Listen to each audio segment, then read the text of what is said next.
What's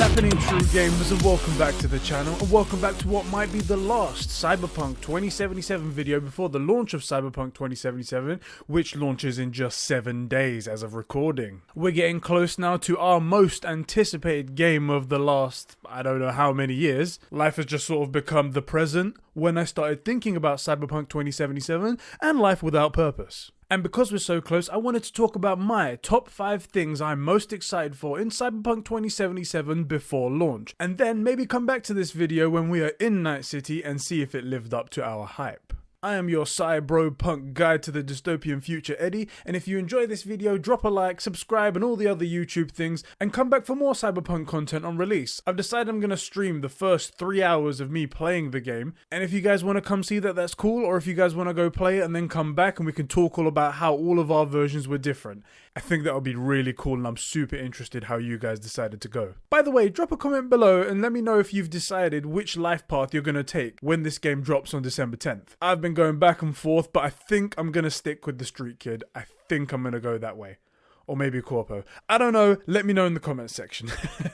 Anyway, let's get into this. The number one thing that I'm looking forward to in Cyberpunk 2077 is the feel of the Night City life. The biggest allure for me to this game is the city and how it's supposed to feel like a real megacity full of life and a real ecosystem of people trying to get by in the dystopian future, as well as cybernetically enhanced gangs battling it out for territory. And one of the layers beneath that is the day-to-day events that happen in cities in a place like Night City in this time. And I'm looking forward to spending entire gameplay sessions just walking around Night City and witnessing all kinds of Night City life events that I hope are there to make it realistic. I want to see a convenience store get robbed. I want to see a hit and run. I want to see a car mysteriously pull up outside Lizzie's bar and pick up a fine-ass chrome woman and another with an extendable jaw augmentation and then follow them across town to an expensive hotel where they're already half drunk from the ride and then go inside and then see if they come out the next morning. I want to see gang members making their daily rounds, extorting local businesses and collecting their protection money, and see what happens if one of the owners of a little deli doesn't pay up. I even want to see the owner's significant other beg and plead for forgiveness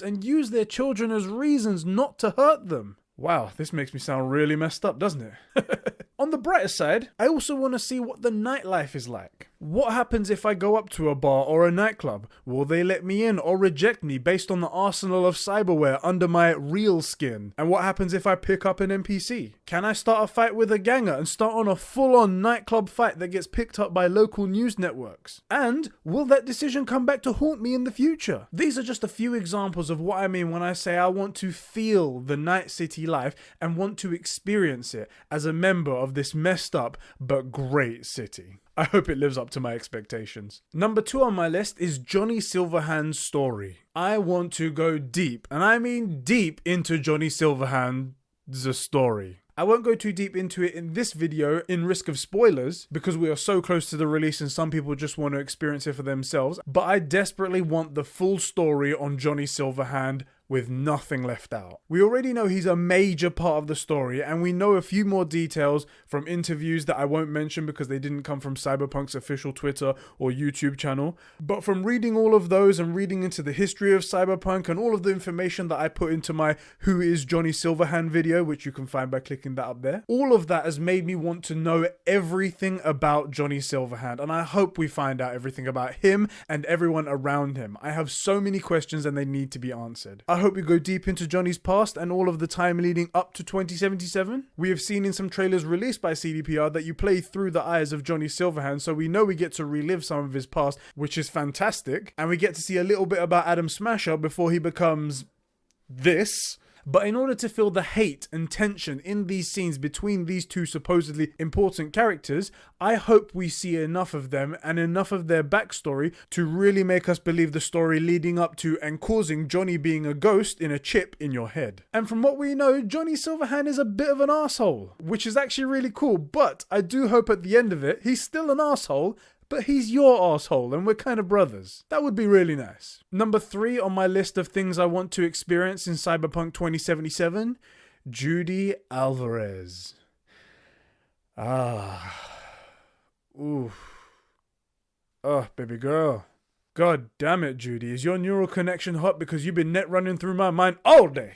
Number 4 on my list is a Witcher 3 Easter egg mission. This is CD Projekt Red. They love their work and they know that we love their work, especially The Witcher 3. So we know there'll be little nods to their work here and there. We've seen some already with billboards and magazine covers advertising something called Nilfgaard, which is clearly a clever play on the word MILF and the name Nilfgaard. Something on the internet used to describe the hottest ladies in Nilfgaard, Yennefer being one of those fine women. And while I love... and no one can argue that she's not. And while I will love the hundreds of hours I'll inevitably spend looking over every single area with a fine-tooth comb, looking for all of the Easter eggs in the new world of Cyberpunk, I'm hoping for something a little more. In The Witcher 3, we got what many people consider to be a reference to Cyberpunk 2077 in a scene with Ciri and Geralt, after she teleports back with Avallac'h while on the run from Eredin. Ciri tells Geralt that she went into a portal with Avallac'h that took her to a world where she stayed in hiding for half a year. A world where people have metal in their heads, a world where they waged war from afar using weapons similar to megascopes. And there were no horses, everyone had their own flying ships instead.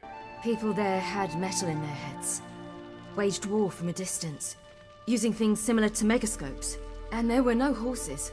Everyone had their own flying ship instead. And Geralt does what anyone in his time would do when hearing something like that. Ciri, stop fooling around. Told you wouldn't believe me. We should have stayed there. Now, if this is what we think it is, then there has to be something for us, right? Maybe we get to actually interact with Ciri. Maybe we don't. I personally think it will be too much, but CDPR are good with story and maybe they could make it work, who knows. Me and my True Gamer podcast co-host / best mate Sheps one day while nerding out came up with a very cool Easter egg idea that we think could be subtle enough and really turn a random side quest into something really cool. And this was the basic gist of it. It would be a side quest about a brain dance recording that you would need to retrieve from somewhere, and you've been hired as the merc to do it. After picking it up, you are attacked by people who really want that recording, and you have no idea why. After you get it back to your client, you ask what all the fuss is about over a simple BD, and it turns out that it's got the footage of something on it, but no one knows how to explain it. Footage of a white-haired woman that just looks out of place. Maybe the best netrunners can figure out what exactly is going on in this BD, but you would need to take it to them. And you are hired to do exactly that. And after you safely deliver this BD to a skilled netrunner, whilst trying to defend yourself from all these other people trying to kill you to get this brain dance, you see the footage of a white-haired woman being chased and teleporting as if by magic. And while everyone thinks it's an error or a corrupted brain dance recording, the skilled netrunner confirms that the recording is intact and that there was no errors in capturing the footage, sparking a whole urban legend in the netrunning community. Some people thinking this white-haired woman is in the net somewhere, or an AI, or something else entirely. Who knows? That could be quite fun, I think. Anyway, that's just a little fan side quest that we came up with going solely off of the little scene in The Witcher 3. But yeah, I hope you guys got excited for something like that. Let me know in the comment section. And finally, at number 5 is the Cyberware and all those guns, baby. You guys probably saw my video on the top 5 coolest Cyberware in Cyberpunk 2077. If not, click here. So you guys know exactly how excited I am to see all the different body modifications and how excited I am to become a living weapon. But I'm also damn excited to see the variety of weapons in the game and discover how much of a gunslinging badass mofo I can be in the dystopian future and put anyone who tries to cross me in their place with a smart shotgun and tracer pistol up the butt. The amount of guns we've seen already is incredible, and on top of having easily 50 different playstyles and builds of characters, and the fact we have so many weapons adds another variable to the already insane number of ways to play this game. Do I play as a heavy shotgun brute? Do I play as a hacker with a sniper rifle for long distance kills? Do I go full on fast and agile assassin with a smart pistol and go running and gunning in a facility tearing down enemies left from right? There's just so many options. And I can't wait to see one of the coolest weapons they've shown so far, the thermal katana. Oh my god, I want it so bad, so bad. I am just too excited, guys. Anyway, guys, that's my top 5 things I'm excited for in Cyberpunk 2077 before launch. I hope you guys liked it. Let me know in the comment section what you guys are most looking forward to and what you think of our Ciri fan side quest. And in a week's time, I'll see you guys all in Night City. Keep gaming, chumbas.